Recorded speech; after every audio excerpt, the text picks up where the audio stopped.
Walaupun biasanya istilah ghasab dipakai para fuqaha untuk barang yang diambil dengan cara merampas ya. Kalau mencuri beda dengan merampas, ya tidak? Kalau merampas kan artinya orangnya tahu kan, diambil paksa gitu. Iya, diambil paksa kan? Mencuri diam-diam ya. Nah itu ya, jadi pada pertemuan sebelumnya kita sudah bahas beberapa poin, diantaranya orang yang melakukan ghasab dia dosa dan wajib mengembalikan apa yang dia ambil. Lalu kata Imam Syukani juga tidak halal harta seorang muslim kecuali dari keridhaan atau kecuali kalau diridhoi oleh pemiliknya. Dan tidak ada hak bagi orang zalim sedikit pun terkait dengan tanaman atau tanah. Kata Imam Syukani, siapa yang menanam di tanah milik orang lain tanpa izin mereka, maka dia tidak dapat apa-apa dari tanamannya. Ya, tidak dapat apa-apa dari tanamannya. Lalu kata Imam Syukani, wa man gharasa fi ardi ghairihi gharsan rafa'ahu. Dan siapa yang menanam di tanah orang lain, maka dia harus mencabutnya. Ya, harus dipindahkan ya. Lalu terakhir, wala yahillu lintifa'u bil maghsub, dan tidak halal memanfaatkan barang yang diambil dengan cara yang tidak benar, dengan cara ghasab. Tidak halal. Berarti apa? Haram ya. Tidak halal artinya haram karena itu kezaliman, dan tidak boleh seorang memanfaatkan dari hasil kezaliman, Bapak ya. Apapun, mau dengan cara mencuri, merampas, dan semacamnya. Kalau memang kita tahu barang ini dari hasil curian, nggak boleh kita gunakan. Ya. Jangankan itu, kita tahu misalkan di sebuah pasar atau di manalah pasar lah misalkan, ada barang hasil curian. Kita tahu ini bukan milik si penjual, milik orang lain, lalu dijual, hasil curian dijual, maka nggak boleh kita membelinya. Kalau kita membelinya, maka itu tidak halal apa yang kita beli. Jadi kita sama saja membantu orang lain untuk apa? Mencuri, nggak boleh ya. Jadi kalau kita nyaksikan di pasar atau apapun ada barang yang dijual dan itu bukan milik penjual dan diambilnya dari hasil mencuri, merampas dan semacamnya, maka tidak halal kita membelinya ya. Siapa yang terlanjur membelinya harus dikembalikan. Kembalikan kepada siapa? Kepada pemilik aslinya, kalau memang dapat ya. Kalau memang kita tahu. Nah itu ya, itu pembahasan terakhir kita sampai situ kan? Ya kan? Tidak halal memanfaatkan barang yang diambil dengan cara yang tidak benar. Nah, sekarang kita masuk poin terakhir yang disebutkan oleh Imam Asy-Syaukani dalam Kitabul Ghasab, dalam kitab Ghasab. Kata Imam Asy-Syaukani, wa man atlafahu fa'alaihi mithluhu aw qimatuhu. Siapa yang merusak barang yang diambil dengan tanpa alasan yang benar, siapa yang merusak barang yang diambil dengan cara yang tidak benar, maka dia wajib mengganti dengan yang sama atau senilai dengannya. Nah, sekali lagi, siapa yang merusak barang yang diambil dengan alasan tidak benar, maka dia wajib mengganti dengan yang sama, dengan barang yang serupa, atau mengganti dengan barang yang senilai dengannya. Jelas Bapak ya? Misalkan kalau ada orang ngambil misalkan motor, mereknya apalah, misalkan Suzuki atau Honda, berarti dia harus ganti dengan motor itu juga, Suzuki Honda Beat misalkan ya. Dia curi, maka dibalikan lagi. Kalau misalkan udah rusak, dia pakai dicuri, rusak atau hilang juga, dicuri orang. Sudah mencuri, dicuri pula oleh orang. Maka dalam hal ini orang yang mencuri wajib ganti motornya dengan merek yang sama ya. Atau kalau memang tidak bisa, maka dengan barang yang senilai dengannya. atau artinya bisa dengan uang. Misalkan motornya harganya misalnya 17 juta, berarti gantinya bukan dengan motor tapi uang 17 juta gitu Bapak ya, yang senilai dengan motor tersebut. Nah itu ya, apa dalilnya? Nah di sini kita bahas dalil yang disebutkan oleh Imam Asy-Syaukani. Dalil bahwasanya orang yang merusak barang yang diambil tanpa alasan yang benar, maka dia wajib mengganti dengan yang sama atau dengan yang senilai dengannya. Kata Imam Asy-Syaukani, dalilnya yaitu fali hadithi Aisyah, berdasarkan hadis Aisyah, annaha lamma kasarat ina as-safiyata alladhi ahdat fihi lin nabi sallallahu alaihi wasallam faqala laha inaun ka inain wa ta'amun ka ta'amin, akhrajahu Ahmad wa Abu Daud wa Nasai wa Hasanul Hafidh fil Fath.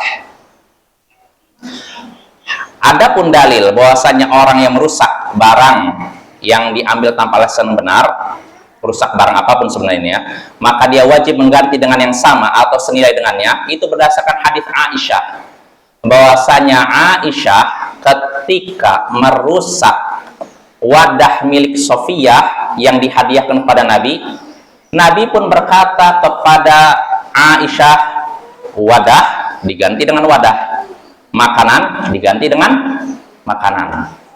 Jadi kisahnya Bapak, suatu hari Nabi Sallallahu Alaihi Wasallam sedang di rumah Aisyah. Tiba-tiba datang seorang membawa makanan, nampan isinya makanan. Ke rumah siapa? Aisyah. Dan Nabi ketika itu ada di rumah Aisyah. Dibawalah oleh utusan ini. Ternyata yang mengirimnya adalah Sofiyah. Dalam riwayat lain ada yang menyatakan Zainab dan ada yang menyatakan Ummu Salamah. Kalau di sini Sofiyah. Jadi Nabi sedang di rumah Aisyah, giliran beliau menginap di rumah Aisyah. Nah, ketika Nabi sedang di rumah Aisyah, tiba-tiba datang seorang membawa nampan isinya makanan. Ketika ditanya dari siapa ini, dari Sofiyah.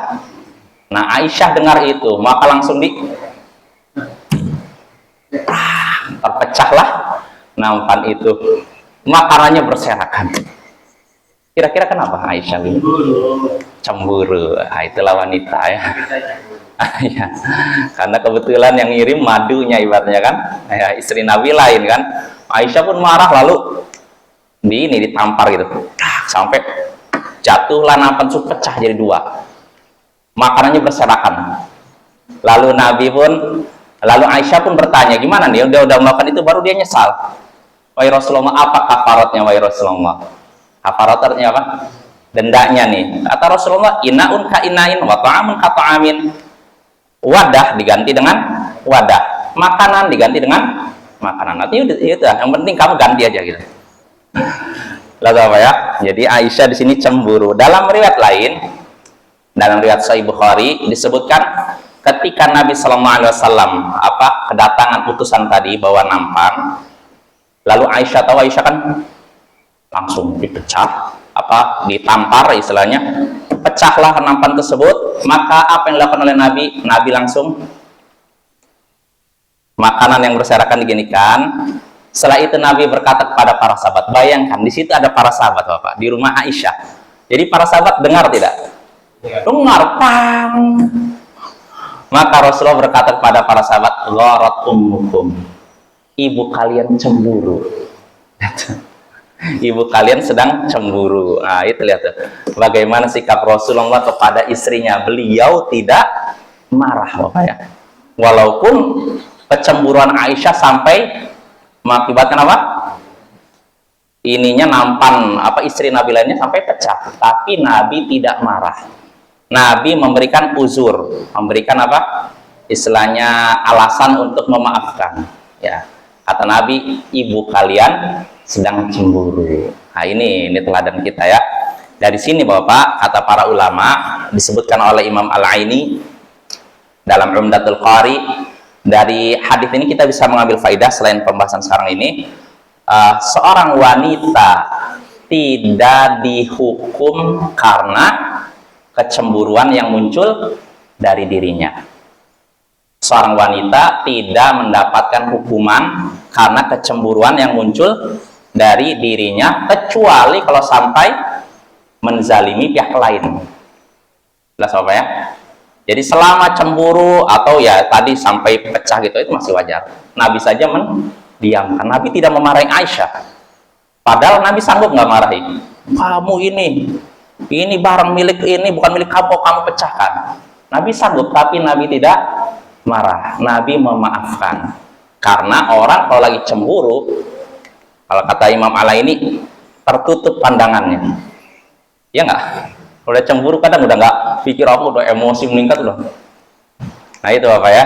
Jadi kata Imam Al-Aini, seorang wanita tidak dihukum karena kecemburuan yang muncul dari dirinya, kecuali tentu saja kalau kecemburuannya mengakibatkan dia menzalimi orang lain, misalkan sampai melukai atau sampai membunuh, naudzubillah min dzalik. Tapi kalau selama cuma marah, mungkin keluar kata-kata kasar, ini dimaafkan ya. Itulah yang dipraktekkan oleh Nabi kita Shallallahu Alaihi Wasallam ketika Aisyah cemburu sampai memecahkan nampan wadah makanan. Nabi tidak marah, tidak sampai menampar. Coba bandingkan dengan para laki-laki, para suami zaman sekarang ya, melihat istrinya cemburu langsung main ya nggak, tampar, kadang lebih parah lebih pukul. Ini bahaya. Dan lebih parahnya seperti yang kasus yang viral, seorang suami mukul istrinya, ternyata yang salah si suaminya, selingkuh ketahuan. Wah, ini lebih parah lagi, dia udah salah berlipat, udah selingkuh dosa, plus dia mukul istrinya sendiri. Nah, ini udah dosanya berlipat-lipat. Nah itu Bapak ya, jadi seorang wanita kalau cemburu, maka seorang suami hendaknya memaafkan ya, selama kecemburuannya tidak berlebihan, tidak menyeretnya pada kezaliman ya. Kalau sekedar ngomong-ngomong bahasa kasar atau meninggi suaranya, biarkan aja ya, karena memang itu fitrah kaum wanita, ya enggak? Fitrah kaum wanita kan mudah cemburu. Makanya disebutkan dalam hadis, Imam Al-Aini menyebutkan dalam riwayat Al-Bazzar, innallaha kataba al-ghira 'alan nisa. Sesungguhnya Allah menetapkan kecemburuan ada pada kaum wanita. Loh, laki-laki ada nggak cemburunya? Ada, tapi wanita lebih cemburu ya. Walaupun hadis ini dilemahkan oleh sebagian ulama, tapi maknanya sahih ya. Kecemburuan yang ada pada wanita lebih besar daripada kecemburuan yang ada pada laki-laki. Nah itu Bapak ya. Jadi kita kembali lagi. Jadi Aisyah pernah suatu hari memecahkan nampan milik siapa? Sofiyah, yang ketika itu ditujukan kepada Nabi sebagai hadiah, namun Aisyah memecahkannya. Setelah memecahkannya, Aisyah menyesal, lalu bertanya kepada Nabi, apa kafaratnya, apa dendanya nih, saya udah memecahkan nampannya milik Sofiyah. Maka kata Nabi, inaun ka inain, wa ta'amun ka ta'amin. Wadah seperti wadah, makanan seperti makanan. Artinya kalau memang yang dirusaknya nampan, diganti dengan nampan. Kalau yang dirusaknya makanan, berarti diganti dengan makanan. Itu apa ya? Jadi ini sesuai dengan pernyataan Imam Al-Syaukani, siapa yang merusak barang milik orang lain, maka dia wajib mengganti dengan yang sama, yang serupa dengannya, atau senilai dengannya ya, atau senilai dengannya ya. Ini kalau memang tidak ada fisiknya yang bisa, misalkan nampannya nggak ada, untuk ganti nampan, maka bisa juga dengan barang lain yang senilai dengan nampan tersebut. Barang yang dirusak itu dari milik yang ganti enggak? Iya, otomatis. Iya, betul. Seperti Nabi Sallallahu Alaihi Wasallam ketika nampan milik Zainab atau Sofia ini hancur, maka Nabi ini kan istilahnya apa, dikumpulkan yang hancur ini, makanannya diinikan, lalu Nabi ganti dengan nampan yang baru. Jadi kan ada utusan kan, yang datang ada utusannya suruh tunggu dulu, suruh dirapikan dulu, lalu Nabi ganti nampan yang baru. Nah ini Bapak ya, Nabi berlapang dada, tidak ngamuk, tidak marah-marah atau sampai mukul Aisyah. Nah ini teladan kita. Nah jelas Bapak ya. Nah itu hadis tadi jelas insya Allah ya. Jadi kalau misalkan seorang merusak barang milik orang lain, apakah barangnya itu dengan cara dipinjam atau apalagi tadi dirampas lalu rusak, maka dia wajib ganti dengan yang sama, dengan barang yang sama atau yang senilai dengan barang yang dirusak ya. Nah, di sini kata Imam Al-Syaukani di sini, wa qad istadalla bidzalika man qala innal qimi yudmanu bimithlihi wa la yudmanu bil qimah illa 'inda 'adamil mithl wa huwa Syafi'i wal Kufiyun. Di sini kata Imam Asy-Syaukani dari hadis tadi, kata Nabi makanan dengan makanan, nampan dengan nampan. Katanya hadis ini dijadikan dalil bagi ulama yang berpendapat bahwa barang yang berharga ini diganti dengan yang senilai dengannya, diganti dengan yang sama dengannya, dan tidak diganti dengan yang serupa dengannya, kecuali tidak diganti dengan yang senilai dengannya, kecuali kalau tidak ada yang sama. Artinya begini, kalau misalkan tadi nampan dirusak, berarti gantinya apa? Nampan. Dan nggak boleh diganti dengan uang sampai tidak menemukan nampan. Jelas ya? Misalkan ada orang merusak motor, maka gantinya motor. Kecuali kalau nggak menemukan motor, maka ganti dengan uang dan semacamnya. Wa huwa Syafi'i wal Kufiyun, itulah pendapat Imam Asy-Syafi'i dan ulama-ulama kota Kufah ya. Jelas Bapak ya? Nah, dengan ini kita selesai dari Kitabul Ghasab ya. Kitabul Ghasab, kitab tentang mengambil barang milik orang lain tanpa alasan yang dibenarkan. Nah, selesai. Kita masuk kitab baru. Kitabul Itq, kitab tentang memerdekakan budak. Ya, ada budak zaman sekarang? Nggak ada. Terus gimana? Perlu belajar ini. Ya, budak nggak ada. Ini setahu kita, tapi sebenarnya masih ada Bapak ya. Di daerah Afrika masih ada budak. Masih diperjualbelikan. Tapi sudah sangat langka. Zaman sekarang sudah sangat langka. Kalau nggak salah di daerah Mauritania masih ada budak. Kalau zaman sekarang di Arab Saudi aja udah nggak ada. Di Timur Tengah udah nggak ada budak. Tapi di pelosok Afrika masih ada. Di daerah kalau nggak salah daerah Mauritania, ada seorang ustaz yang tahu di daerah Mauritania masih ada budak diperjualbelikan. Nah, ini tentang pembahasan kita sekarang tentang memerdekakan budak, membebaskan budak. Artinya budak ini Bapak zaman sekarang tidak ada, tapi bukan berarti hukumnya tidak ada. Yang anggap misalkan tidak ada sama sekali, walaupun sebenarnya masih ada. Anggap budak tidak ada sama sekali, tapi hukum masalah perbudakan tidak hilang, tetap ada. Kenapa tetap ada? Kenapa? Enggak, maksudnya gini, budak anggap misalkan udah nggak ada di zaman sekarang, berarti hukum masalah budak hilang gitu. Tetap ada kan? Ya, karena barang sudah dapet ya. Iya, tetap ada, walaupun budaknya nggak ada, anggap budaknya nggak ada, tetap itu hukum Islam nggak bisa dihilang. Kenapa saya perlu sebutkan ini Bapak? Karena ada seorang menteri agama dulu negara kita sampai ingin menghapus ayat Al-Quran yang menyebutkan tentang perbudakan. Na'udzubillah min dzalik. Nggak perlu saya sebutkan namanya lah. Mungkin sebagian orang tahu. Jadi menteri ini tahun dulu, bukan tahun sekarang, bukan era reformasi, sebelum reformasi. Kan Bapak tahu kan ayat yang menyatakan walladzina hum li furujihim hafizun illa ala azwajihim aw ma malakat aymanuhum. Dan orang-orang yang menjaga kemaluan mereka kecuali kepada istri-istri mereka dan budak-budak mereka. Ini ayat Al-Quran disebutkan dalam dua tempat. Pertama surat Al-Ma'arij, satu lagi Al-Mu'minun. Di sini Allah memuji orang-orang yang menjaga kemaluan mereka kecuali kepada istri atau budak. Berarti ada kan? Ada budak sini kan? Disebutkan dalam syariat Islam, dalam Al-Quran. Nah, tiba-tiba si menteri ini menyatakan saya ingin menghapus ayat itu.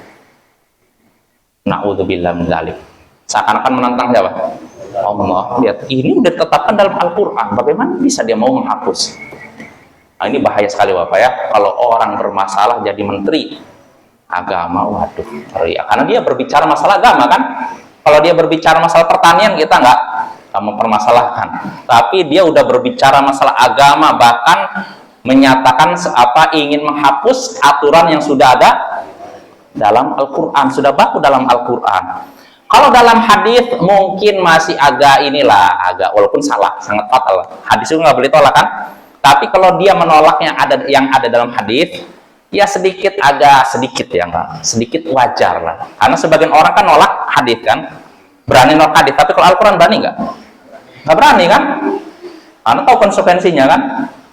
Tiba-tiba si menteri ini menyatakan ingin menghapus ayat ini. Padahal ayat ini ada di 2 tempat Bapak. Surat Al-Ma'arij dan Al-Mu'minun. Dan sayangnya yang niru si menteri ini ada banyak di Indonesia. Apa? Ya, orang nolak Al-Quran gimana hukumnya?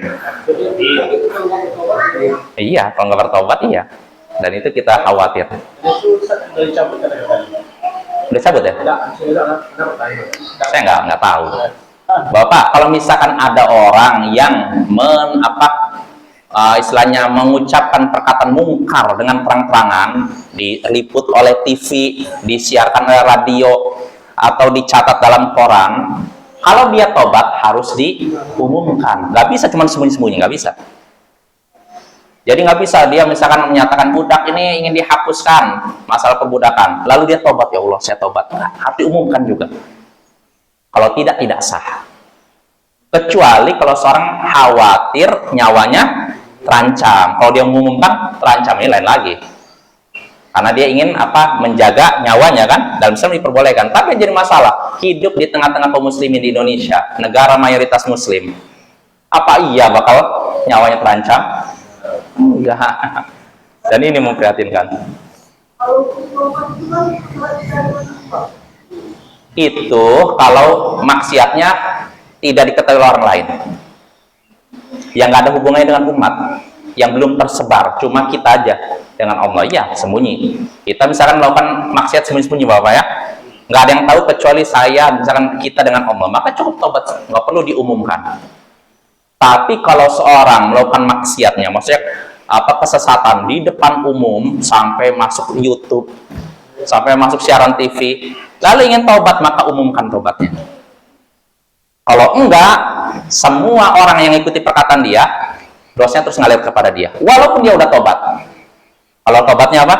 Sembunyi-sembunyi. Oh, saya tobat ya, ucapan saya ingin hapus. Tapi dia tidak umumkan. Akhirnya semua orang yang berpendapat, hukum perbudakan bagusnya dihapuskan. Kenapa? Karena menteri ini bilang itu harus dihapus.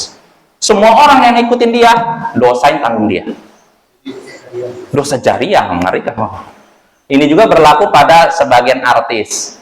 Ya, dulu artis sebagian yang belum hijrah kan pamer aurat ya kan, pakaiannya seronok. Lalu setelah itu tobat.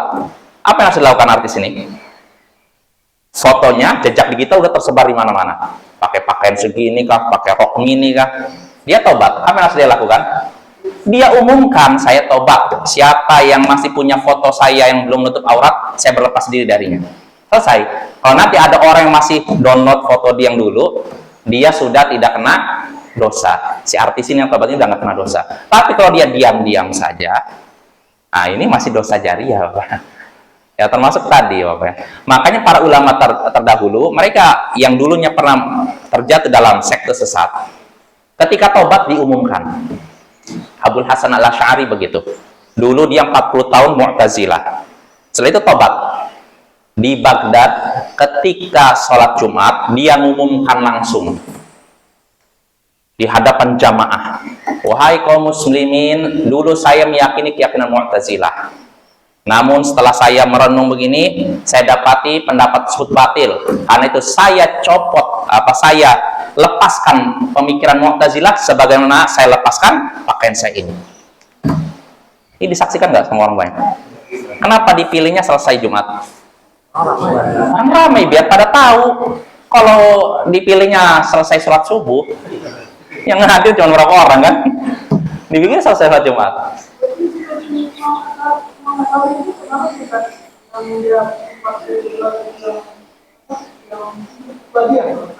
Apa?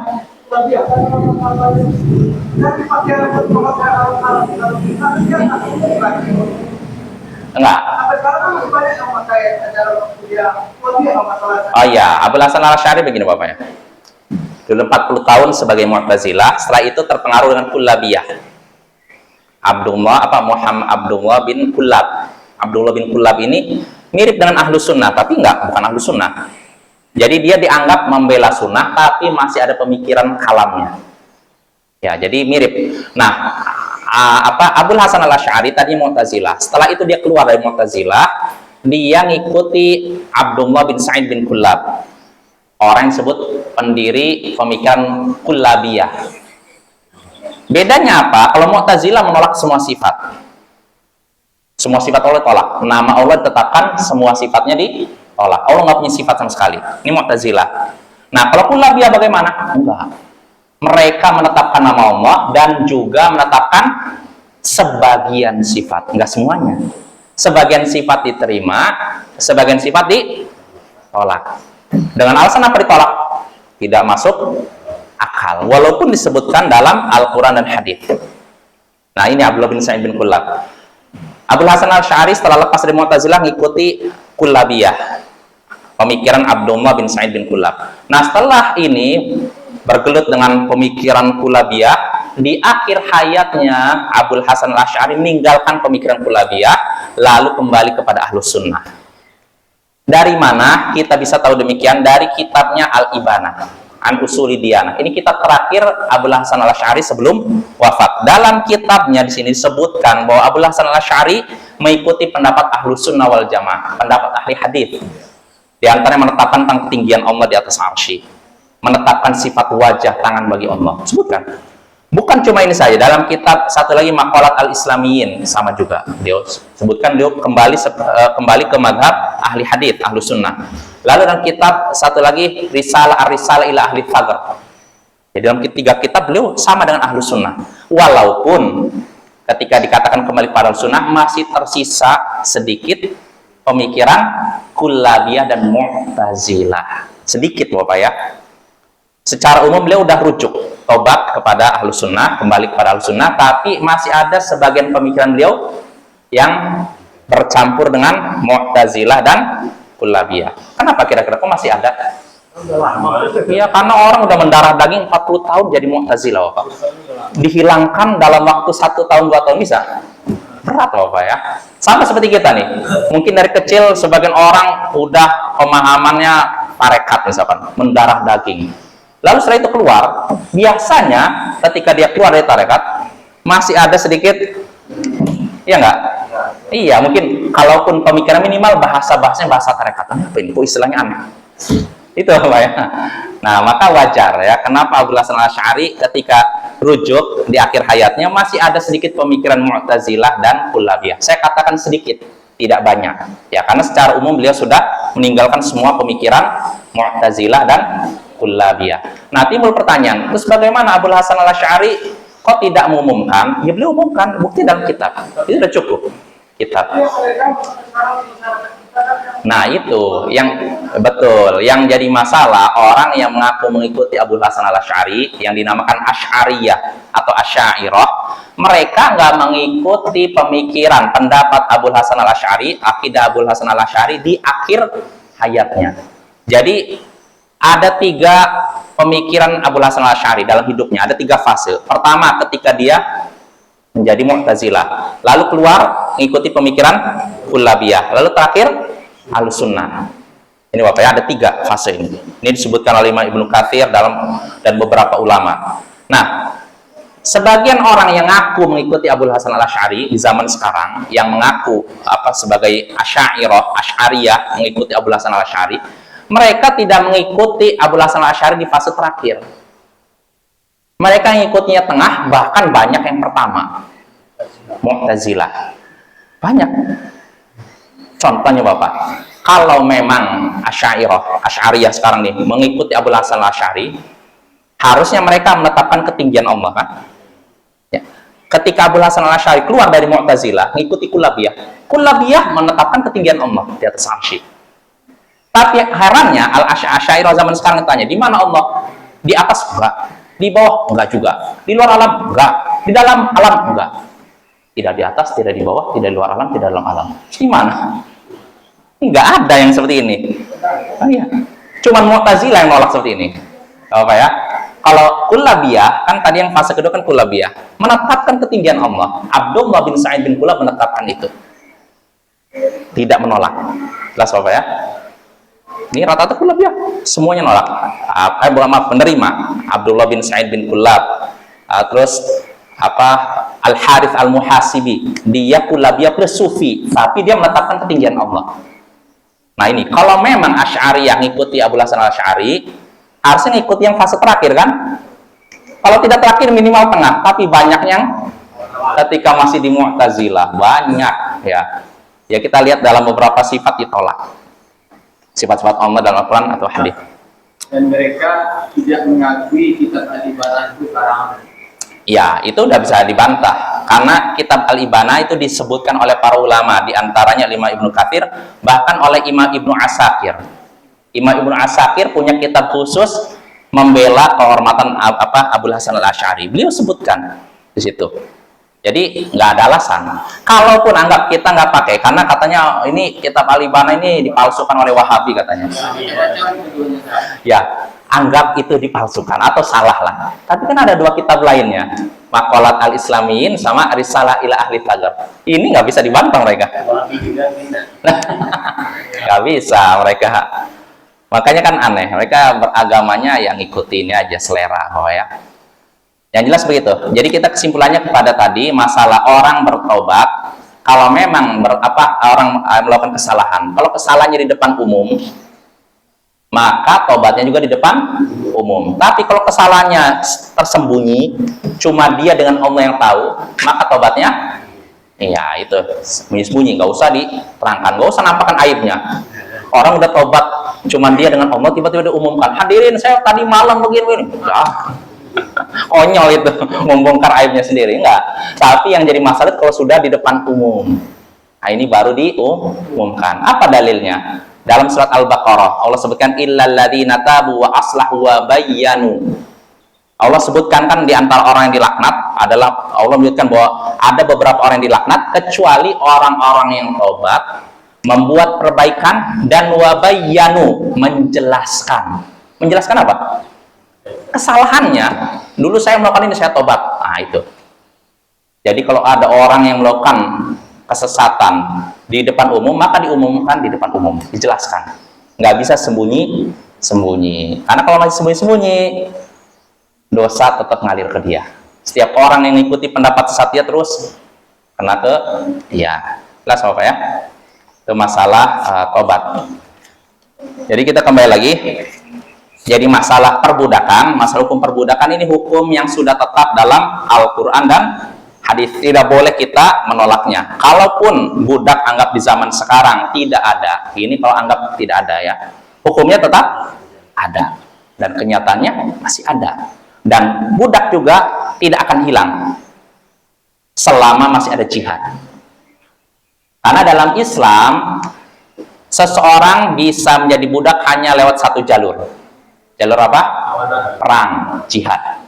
Artinya misalkan nih, dalam perang muslim dengan kafir, lalu kafir ini berhasil dikalahkan, lalu ada beberapa orang jadi tawanan, maka tawanan ini bisa jadi budak.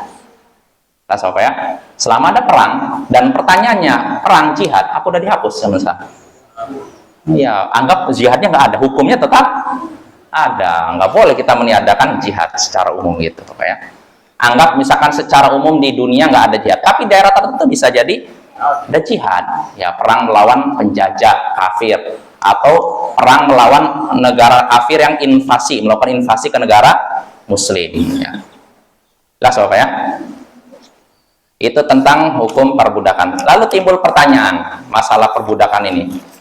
Islam katanya menganjurkan untuk membebaskan budak. Ya, nanti akan kita bahas. Dalam Islam itu kita dianjurkan memerdekakan budak. Ya. Pertanyaannya, kenapa tidak diwajibkan saja? Dianjurkan. Dianjurkan artinya apa? Kalau mau dikerjakan bagus, Tapi kalau tidak kerjakan pun nggak masalah, nggak diwajibkan, dianjurkan. Kenapa? Kenapa seorang Ya karena budak itu Bapak ya aset seseorang. Budak itu harta. Yang namanya harta ini milik yang sudah baku milik seorang kan. Nggak bisa lepas begitu saja kecuali dengan keridhaan hatinya. Di zaman dahulu seorang itu dinilai kaya tuh diantaranya lewat budak. Oh ini banyak budaknya. Nah Islam ingin mengikis perbudakan sedikit demi sedikit. Kalau langsung haram atau harus dibebaskan semua, maka bisa-bisa orang yang tadi banyak budak langsung jadi miskin. Nah ini kan gak hikmah kan, gak bijak kan? Orang yang punya aset budak banyak tiba-tiba disuruh melepaskan semuanya. Kira-kira bagaimana? Dia ngerasa berat karena ini harta aset saya tiba-tiba harus dilepaskan. Nah Islam nggak seperti itu. Islam mengikis sedikit demi sedikit. Di antaranya apa? Kalau ada orang yang misalkan membunuh seorang muslim tidak sengaja, di antara kafaratnya apa? Bebaskan budak. Atau ada seorang yang melakukan hubungan suami istri di siang hari bulan Ramadan, di antara kafaratnya, nah ini dalam rangka mengikis perbudakan. Ya tidak diwajibkan karena budak ini aset milik orang seseorang, maka nggak bisa dibebaskan gitu aja, langsung dilepaskan semua. Dan perlu kita ketahui juga, budak ini sudah ada sejak dulu kala. Jauh sebelum Nabi Muhammad diutus sebagai Nabi dan Rasul, sudah ada tidak perbudakan? Ada. Romawi, Persia ada. Dan mereka dulu nggak ada yang mempermasalahkan. Bahkan orang kafir di zaman Nabi saja, nggak ada yang menyerang Islam dari sisi ini. Oh, mana Islam ini kok budak? Enggak, karena mereka sendiri. Nah, jelas Bapak ya? Dan perlu kita ketahui perbudakan yang ada dalam Islam tidak sama dengan perbudakan di zaman penjajahan dulu. Kalau zaman penjajahan dulu, penjajahan bangsa Eropa, penjajah negara-negara Asia, Indonesia, semacamnya, budak itu seperti hewan. Dipandang, nggak dikasih makan. Bahkan saya lihat foto perang masa-masa dulu, ada seorang budak, bukan seorang budak, banyak budak sujud, lalu ada orang bule itu nginjek kepalanya. Fotonya ada itu. Ini kan berarti nganggap budak itu seperti apa? Binatang. Dalam Islam nggak seperti itu. Budak itu kalau memang dia muslim ya sama seperti kita. Dia punya hak untuk dapat makan, minum, pakaian. Nah ini budak tuh. Jadi ketika seorang punya budak, tetap dia harus memperlakukan budaknya dengan baik. Nggak boleh menelantarkannya dan nggak boleh menamparnya. Bahkan nanti akan kita bahas siapa yang menampar budaknya, fakafaratu an yu'tiqahu, maka kafaratnya harus memerdekakan itu.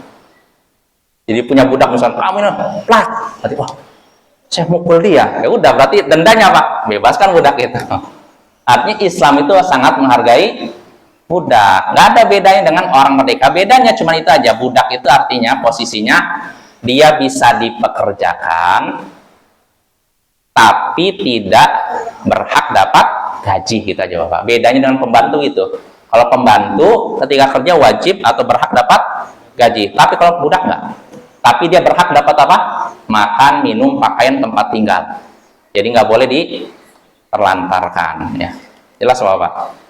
Nah itu ya, itu tentang perbudakan. Mudah-mudahan jelas. Jadi dengan ini kita bisa membantah syubhat para orientalis yang menuduh Islam bahwa Islam itu memandang rendah budak. Ya kita katakan enggak? Ya kita katakan tidak. Islam memuliakan manusia, semua manusia termasuk budak ya. Ya insya Allah pada pertemuan berikutnya kita lanjutkan pembahasan ini, Kitabul Idq, kitab tentang memerdekakan budak, dan insya Allah akan kita bahas bahwa budak memerdekakan budak dianjurkan. Lantas budak seperti apa yang sangat dianjurkan dimerdekakan? Nah ini insya Allah akan kita bahas pada pertemuan berikutnya. Sallallahu ala nabiyyina Muhammadin wa ala alihi wa sahbihi.